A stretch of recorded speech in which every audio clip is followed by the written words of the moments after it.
गुरु प्यारी साध संगत जी, आप सभी को प्यार भरी राधा स्वामी जी। संगत जी, 14 जुलाई की रात 12 बजे के बाद एक ऐसा भयानक और चमत्कारी समय शुरू होने जा रहा है जो अगले 100 सालों तक दोबारा लौटकर नहीं आएगा। अगर आप अपनी गरीबी, अपनी बदकिस्मती और हर काम में मिलने वाली नाकामी से थक चुके हैं, तो इस रात को हल्के में लेने की भूल मत करना। आषाढ़ महीने की अमावस्या कोई आम रात नहीं है। इस रात ब्रह्मांड की शक्तियां सीधे धरती के संपर्क में होती हैं। शास्त्रों में लिखा है कि इस दिन अगर एक खास चीज चुपचाप बिना किसी को बताए, एक विशेष तरीके से गौ माता को खिला दी जाए, तो इंसान के 7 जन्मों के पाप और दरिद्रता एक पल में जलकर राख हो जाते हैं। लेकिन याद रखिए, अगर इसमें एक छोटी-सी भी गलती हो गई या आपने खिलाते समय वह एक काम कर दिया जो मना है, तो इसका उल्टा असर भी हो सकता है।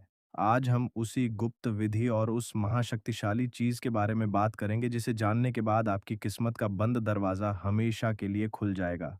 अक्सर लोग सोचते हैं कि अमावस्या के दिन किसी भी समय गाय को रोटी खिला देने से पुण्य मिल जाता है। ये आपकी सबसे बड़ी गलतफ़हमी है। सामान्य दिनों में दी गई रोटी और आषाढ़ अमावस्या की रात को दी जाने वाली उस विशेष गुप्त चीज में जमीन आसमान का अंतर है। इस रात को ब्रह्मांड के द्वार खुलते हैं और पितृलोक से हमारे पूर्वज धरती पर आते हैं। वे भूखे होते हैं, प्यासे होते हैं और अपनी संतानों से कुछ पाने की उम्मीद में भटक रहे होते हैं। जब आप उस गुप्त चीज को तैयार करते हैं, तो उसकी खुशबू और उसकी आध्यात्मिक ऊर्जा सीधे आपके पितरों तक पहुंचती है। लेकिन वह गुप्त चीज क्या है? क्या वह कोई महंगी जड़ी बूटी है या कोई दुर्लभ रत्न? नहीं, वह आपके घर की रसोई में ही मौजूद एक ऐसी साधारण सी चीज है जिसे एक विशेष मंत्र और भावना के साथ मिलाया जाता है। अगर आप उस चीज को सीधे गाय के मुंह में दे देते हैं, तो उसका असर खत्म हो जाता है। उसे खिलाने का एक अत्यंत गोपनीय तरीका है जिसे प्राचीन तंत्र ग्रंथों में दर्ज किया गया है। उस तरीके को जानने से पहले आपको यह समझना होगा कि आखिर 14 जुलाई की यह रात इतनी शक्तिशाली क्यों है और क्यों इस दिन किया गया दान कभी खाली नहीं जाता। हिंदू सनातन धर्म में गाय को केवल एक पशु नहीं माना गया है। उनके शरीर में 33 करोड़ देवी देवताओं का वास होता है। गाय की पीठ पर जो सूर्य केतु नाड़ी होती है, वह सीधे ब्रह्मांड से सकारात्मक ऊर्जा को सोखती है। आषाढ़ अमावस्या के दिन जब चंद्रमा पूरी तरह से लुप्त हो जाता है और सूर्य की किरणें भी कमजोर पड़ जाती हैं, तब धरती पर नकारात्मकता बढ़ने लगती है। ऐसे समय में केवल गौ माता ही एक ऐसा माध्यम है जो उस नकारात्मकता को सोख कर उसे शुभ ऊर्जा में बदल सकती है। जब आप 14 जुलाई को उस गुप्त चीज को लेकर गाय के पास जाएंगे, तो आपके शरीर के चारों तरफ मौजूद जो भी बुरी नजर है, जो भी तंत्र बाधा है या जो भी दुर्भाग्य आपके पीछे पड़ा हुआ है, वह सब गाय के स्पर्श मात्र से नष्ट हो जाएगा। ज्योतिष शास्त्र के अनुसार इस दिन राहु और केतु का प्रभाव बहुत ज्यादा होता है। जिन लोगों की कुंडली में काल सर्प दोष है या पितृ दोष के कारण जिनके घर में रोज लड़ाई झगड़े होते हैं, पैसा आते ही बह जाता है, उनके लिए यह रात एक वरदान की तरह है। आपको बस सही समय पर बिना किसी शोर शराबे के उस गुप्त क्रिया को अंजाम देना है। इस संदर्भ में एक बहुत ही प्राचीन कथा आती है जो उज्जैन के एक राजा की है। वह राजा कभी बहुत समृद्ध था, लेकिन एक बार उसके राज्य पर शनि की साढ़े साथी और पितृदोष का ऐसा प्रकोप हुआ कि उसका सब कुछ छीन गया। वह जंगलों में भटकने लगा, दाने दाने को मोहताज हो गया। एक रात जब आषाढ़ की अमावस्या थी और घनघोर बारिश हो रही थी, उसे एक पहुंचे हुए सिद्ध संत मिले। राजा ने रोते हुए अपनी व्यथा सुनाई। संत ने मुस्कुराते हुए कहा कि राजन, तुम्हारी किस्मत तुमसे रूठी नहीं है, बस तुम्हारी ऊर्जा ब्लॉक हो गई है। कल आषाढ़ की अमावस्या है। तुम चुपचाप आधी रात को किसी भी काली या भूरी गाय के पास जाना और अपनी रसोई की उस गुप्त चीज को इस विशेष विधि से खिला देना। राजा ने ठीक वैसा ही किया। उसने बिना किसी को बताए पूरी श्रद्धा के साथ उस गुप्त वस्तु को तैयार किया और रात के सन्नाटे में गाय को खिला दिया। आप विश्वास नहीं करेंगे, अगले ही दिन से राजा की परिस्थितियां बदलने लगीं। जो दुश्मन उस पर हावी थे, वे खुद ब खुद उसके सामने झुक गए और उसका खोया हुआ साम्राज्य उसे वापस मिल गया। यह कहानी हमें सिखाती है कि जब इंसान के सारे रास्ते बंद हो जाते हैं, तब भगवान का बनाया यह नियम काम करता है। अब ध्यान से सुनिए कि आपको 14 जुलाई को क्या करना है और किस तरह से खुद को तैयार करना है। इस विधि को करने के लिए सबसे जरूरी शर्त है पूर्ण मौन, यानी जब आप उस गुप्त चीज को बनाना शुरू करेंगे, तब से लेकर जब तक आप उसे गाय को खिलाकर वापस अपने घर नहीं आ जाते, आपको एक शब्द भी नहीं बोलना है। अगर रास्ते में कोई आपको टोक दे या कोई आपसे पूछे कि आप कहाँ जा रहे हैं, तो आपको इशारे से भी जवाब नहीं देना है। यही कारण है कि इसे चुपचाप करने वाला उपाय कहा जाता है। अगर आपकी जुबान से एक भी शब्द निकला, तो उस उपाय की पूरी शक्ति हवा में विलीन हो जाएगी। आपको 14 जुलाई की शाम को सूर्य अस्त होने के बाद अच्छी तरह से स्नान करके साफ कपड़े पहन लेने हैं। घर के मंदिर में एक घी का दीपक जलाना है और अपने पितरों से हाथ जोड़कर प्रार्थना करनी है कि हे पूर्वजों, आज की इस रात मैं आपकी तृप्ति के लिए और अपनी मनोकामना पूर्ति के लिए यह कार्य करने जा रहा हूँ। मुझे आशीर्वाद दें। इसके बाद आपको अपनी रसोई में जाना है। रसोई में जाते समय आपके मन में केवल सकारात्मक विचार होने चाहिए। कोई गुस्सा, कोई ईर्ष्या या लालच मन में नहीं होना चाहिए, क्योंकि आपकी मानसिक स्थिति का असर उस भोजन पर पड़ेगा जो आप तैयार करने वाले हैं। अब हम सबसे बड़ी बात पर आते हैं कि वह गुप्त चीज आखिर है क्या। आपको अपनी रसोई से थोड़ा सा गेहूं का आटा लेना है। याद रखिए, आटा बिल्कुल साफ होना चाहिए। उस आटे में आपको पानी मिलाकर एक बड़ी सी लोई यानी पेड़ा बनाना है। वह पेड़ा ना तो बहुत छोटा होना चाहिए और ना ही बहुत पतला। जब लोई तैयार हो जाए तो उसके बीच में आपको अपने अंगूठे से एक छोटा सा छेद या गहरा हिस्सा बनाना है। अब इस गहरे हिस्से के अंदर आपको 3 चीजें डालनी हैं जो इस उपाय की असली जान है। सबसे पहली चीज है थोड़ा सा असली गुड़। गुड़ का टुकड़ा गहरा भूरा या काला होना चाहिए। सफेद केमिकल वाला गुड़ इस्तेमाल नहीं करना है। गुड़ हमारे मंगल और सूर्य को मजबूत करता है। दूसरी चीज जो आपको उस हिस्से में डालनी है, वह है एक चुटकी काले तिल। काले तिल सीधे राहु, केतु और शनि के कुप्रभाव को शांत करते हैं और हमारे पितरों को तृप्त करते हैं। और तीसरी सबसे रहस्यमय चीज जो आपकी हर मनोकामना को सीधे भगवान तक पहुंचाएगी, वह है गाय के शुद्ध देसी घी की 3 बूंदें।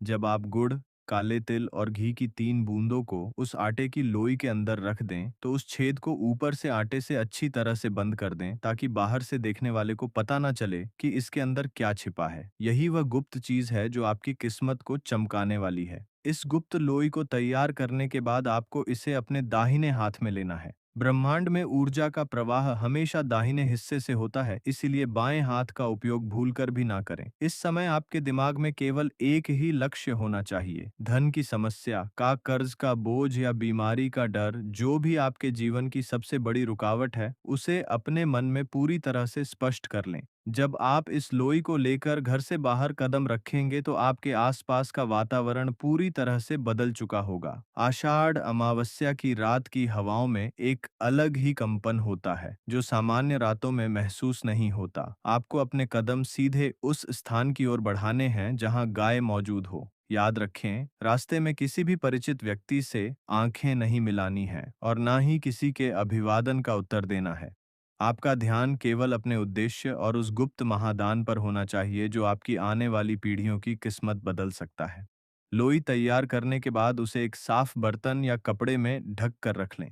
अब आपको रात के 8 बजे से लेकर 12 बजे के बीच का समय चुनना है। यह समय शास्त्रों में सबसे उत्तम माना गया है क्योंकि इस समय गौ माता विश्राम की अवस्था में होती हैं और उनकी आध्यात्मिक ऊर्जा बहुत शांत और ग्रहणशील होती है। जब आप घर से निकलें तो मन ही मन अपने इष्ट देव का ध्यान करते रहें। जैसे ही आपको कोई गाय दिखे, चाहे वह सड़क पर खड़ी हो या किसी गौशाला में हो, आपको उसके सामने जाना है। लेकिन ध्यान रहे, आपको गाय के सामने जाते समय उत्तर या पूर्व दिशा की ओर मुंह करके खड़ा होना है। दक्षिण दिशा की तरफ मुंह करके यह लोई कभी मत खिलाना, क्योंकि वह दिशा केवल पितरों के तर्पण के लिए होती है, मनोकामना पूर्ति के लिए नहीं। गाय के पास पहुंचकर सबसे पहले अपने सीधे हाथ की हथेली पर उस लोई को रखें, अपनी आंखें बंद करें और जो भी आपकी सबसे बड़ी इच्छा है, चाहे वह कर्ज से मुक्ति हो, व्यापार में बढ़ोतरी हो या बच्चों की तरक्की हो, उसे मन ही मन 3 बार दोहराएं। इसके बाद बड़े ही प्यार से और आदर के साथ वह लोई गाय के सामने कर दें ताकि वह उसे अपने मुंह से ले सके। अब यहाँ पर उस सबसे बड़ी भूल के बारे में सुन लीजिए जो अक्सर लोग कर बैठते हैं और फिर कहते हैं कि उपाय का कोई फल नहीं मिला।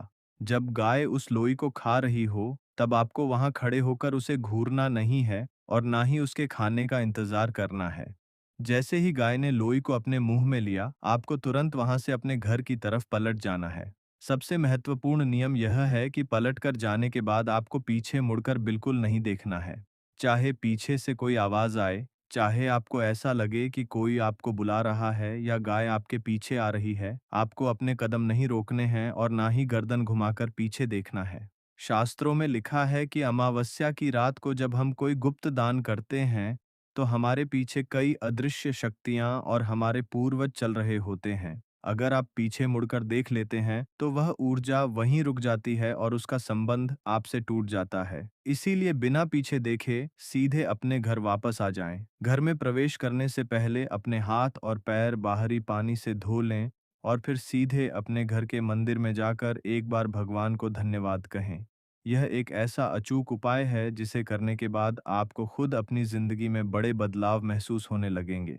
14 जुलाई को किया गया यह छोटा सा कार्य आपके जीवन के सारे अवरोधों को हटा देगा।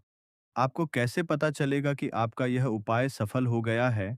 इसके कुछ विशेष संकेत आपको अगले 24 से 48 घंटों में मिल सकते हैं।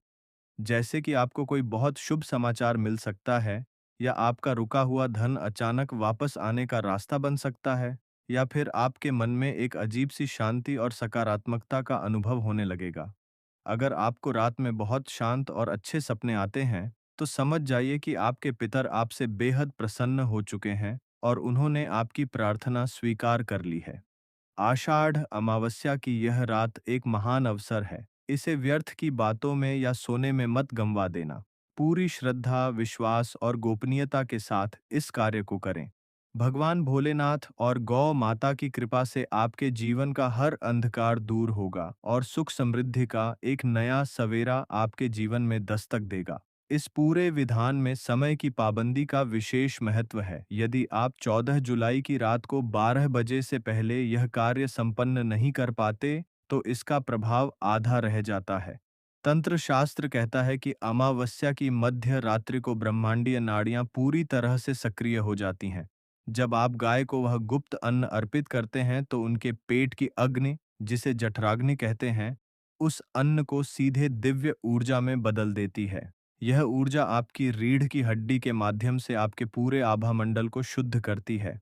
आपके घर में जो भी नकारात्मक ऊर्जा सालों से जमा थी, वह खिड़की और दरवाजों से बाहर निकल जाती है। इसलिए इस उपाय को केवल एक रस्म न समझें। यह एक परम विज्ञान है जो प्राचीन आर्षियों ने हमारे कल्याण के लिए खोजा था। विश्वास रखें कि इस बार की आषाढ़ अमावस्या आपके जीवन के सारे दुखों का अंत करने आ रही है। तो संगत जी, आज की यह वीडियो आपको कैसी लगी, कमेंट बॉक्स में ज़रूर बताइएगा और साथ ही राधा स्वामी जी लिखना मत भूलिएगा। और संगत जी, अगर आपने अभी तक हमारे राधा स्वामी शब्द चैनल को सब्सक्राइब नहीं किया है, तो कृपया हमारे चैनल को अभी सब्सक्राइब कर लीजिए और आपको यह वीडियो अच्छी लगी हो तो एक लाइक भी ज़रूर कर दीजिए। अब संगत जी, हम आप सबसे लेते हैं इजाज़त। अगली वीडियो में फिर मिलेंगे एक नई जानकारी के साथ। तब तक के लिए राधा स्वामी जी।